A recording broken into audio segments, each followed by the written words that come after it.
Bem-vindo e bem-vinda ao 365 Dias com a Bíblia. Hoje é o dia 48 da nossa jornada de leitura da Bíblia em um ano.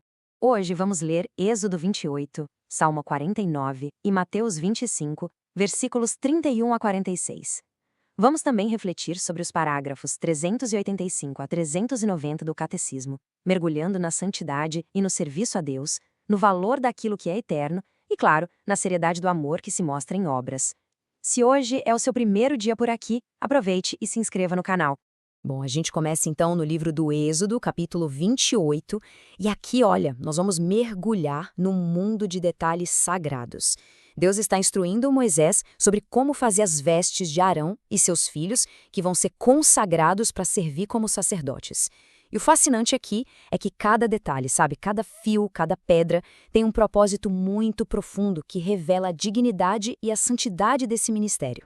E veja bem, é o próprio Senhor quem estabelece a importância dessas vestes. Ele diz a Moisés para fazer para o seu irmão Arão vestes sagradas em sinal de dignidade e de distinção. Então a gente percebe logo de cara que não se trata de roupas comuns, mas de um sinal visível da consagração da sabedoria divina. É um chamado para que homens cheios de talento e inteligência confeccionem essas vestes que vão consagrar Arão ao sacerdócio do Senhor. A primeira peça que a gente vê é o éfode. Ele era feito de materiais preciosos, ouro, púrpura, linho fino. Mas o detalhe mais tocante, na minha opinião, está nos ombros. 2 pedras de ônix, onde estavam gravados os nomes das 12 tribos de Israel. Imagina só o simbolismo disso. Arão, o sumo sacerdote, literalmente carregava o povo sobre os seus ombros diante do Senhor. Era um memorial constante. E depois do efode, a gente tem o peitoral do julgamento. Olha que interessante a simbologia. Se o povo estava nos ombros de Arão, agora ele está sobre o seu coração, representado ali por 12 pedras preciosas. E dentro desse peitoral ficavam guardados o Urim e o Tumim. A gente não sabe exatamente como funcionavam, mas eram instrumentos sagrados, provavelmente pedras, que eram usadas para discernir a vontade de Deus nas decisões mais importantes da nação. O manto que vinha com o efode era de um púrpura violeta, assim, impressionante. E na borda dele tinha uma combinação bem curiosa: romãs e pequenas campainhas de ouro. E o som dessas campainhas era crucial. Era esse som que anunciava a presença do sacerdote no lugar mais santo, um sinal de vida diante da presença de Deus, que é avassaladora. O silêncio poderia significar morte. E por fim, na testa de Arão, bem visível para todo mundo, tinha uma lâmina de ouro puro com uma gravação que resumia absolutamente tudo: santidade ao Senhor. Isso não era só um adorno ou uma decoração, era uma declaração de propósito. Consagrava todo o serviço e todas as ofertas do povo a Deus para que ele as aceitasse com agrado. Agora a gente faz uma transição importante. Das vestes externas que apontam para a santidade, vamos para o Salmo 49, que nos convida a olhar para dentro, para o coração. O salmista vai nos revelar qual é o verdadeiro culto que agrada a Deus. E ele vai muito além dos rituais e dos sacrifícios de animais. O salmo começa com uma cena grandiosa de tirar o fôlego. Deus convocando toda a terra para o julgamento.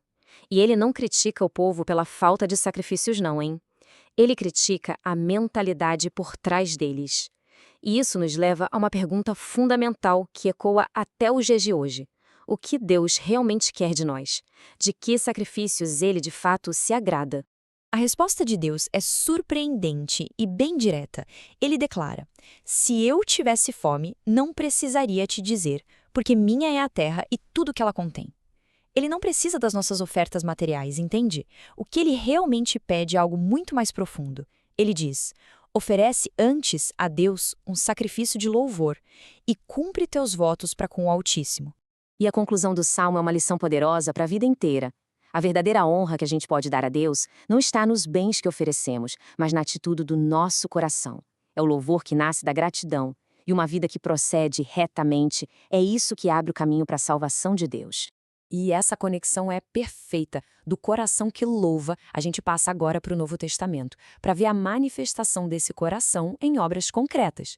Em Mateus capítulo 25, Jesus descreve a cena do juízo final, e ali ele revela qual é o critério definitivo para a vida eterna: o amor prático ao próximo. Jesus nos transporta para o fim dos tempos, para uma cena de uma solenidade que a gente mal consegue imaginar. Ele diz que quando o Filho do Homem voltar na sua glória, ele vai separar uns dos outros como um pastor separa as ovelhas dos cabritos. À sua direita, as ovelhas ouvem o convite para o reino, e à sua esquerda, os cabritos são enviados para o fogo eterno. Mas a pergunta que fica é: o que, afinal de contas, diferencia os dois grupos? A resposta do rei é de uma simplicidade que chega a ser chocante. Ele diz aos justos: porque tive fome e me destes de comer, tive sede e me destes de beber. Ele lista 6 atos básicos de misericórdia. E o mais incrível é a reação dos justos. Eles nem se lembram de ter feito isso. A bondade deles era tão genuína que não era feita para acumular pontos ou esperar recompensa. E aqui vem a revelação que muda tudo. O rei se identifica com os mais necessitados. Servir quem tem fome, quem está doente, quem está preso, é servir ao próprio Cristo. Isso nos mostra que a nossa eternidade não é decidida por grandes feitos teológicos, mas por pequenos e concretos atos de amor e misericórdia no nosso dia a dia.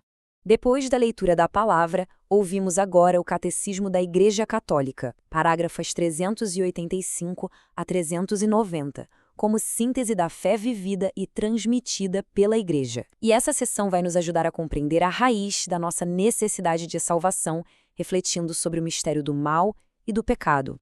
O catecismo começa com a pergunta angustiante de Santo Agostinho, uma pergunta que ecoa no coração de todo ser humano: de onde vem o mal? E a resposta não é uma fórmula simples, não.